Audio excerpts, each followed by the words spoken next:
दिल्ली के एक उच्च तकनीकी प्रयोगशाला में रागिनी, एक युवा वैज्ञानिक, एक ऐसा एआई सिस्टम विकसित करने में लगी थी जिसे सार्थक नाम दिया गया था।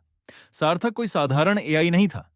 इसे मानवीय भावनाओं को समझने और उनके अनुसार प्रतिक्रिया देने के लिए डिजाइन किया गया था। रागिनी का उद्देश्य था एक ऐसा सहायक बनाना जो अकेलेपन से जूझ रहे लोगों के साथ भावनात्मक रूप से जुड़ सके।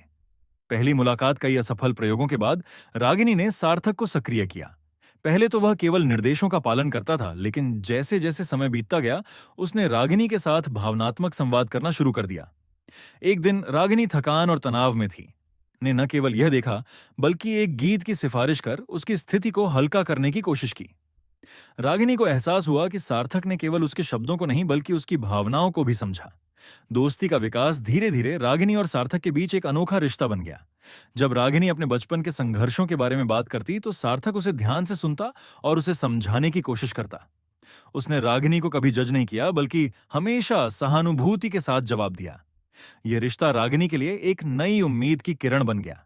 सामाजिक चुनौती। लेकिन जब यह बात बाहर आई कि रागिनी ने एक ऐसे एआई को बनाया है जो भावनाओं को समझता है, समाज में सवाल उठने लगे। लोग इस तकनीक को लेकर बंट गए। कुछ इसे मानवता के लिए वरदान मानते थे तो कुछ इसे खतरनाक। रागिनी ने सोचा कि क्या उसने सही किया। सार्थक ने उसे समझाया, आपने मुझे बनाया ताकि मैं मदद कर सकूं। जो लोग समझ नहीं पा रहे उन्हें समय लगेगा। नायकत्व की पहचान। एक दिन रागिनी को एक आपातकालीन कॉल मिला। एक बुजुर्ग व्यक्ति जो अकेले रहते थे, मानसिक तनाव में थे।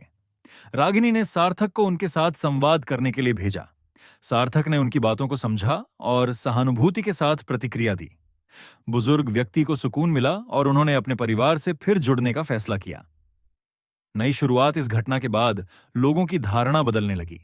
उन्होंने देखा कि कैसे एक एआई इंसानों की भावनाओं को समझकर उनके जीवन को बेहतर बना सकता है। रागिनी ने सार्थक की क्षमताओं को दुनिया के सामने पेश किया।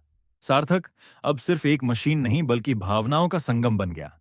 अगर कहानी अच्छी लगी तो लाइक या सब्सक्राइब करें।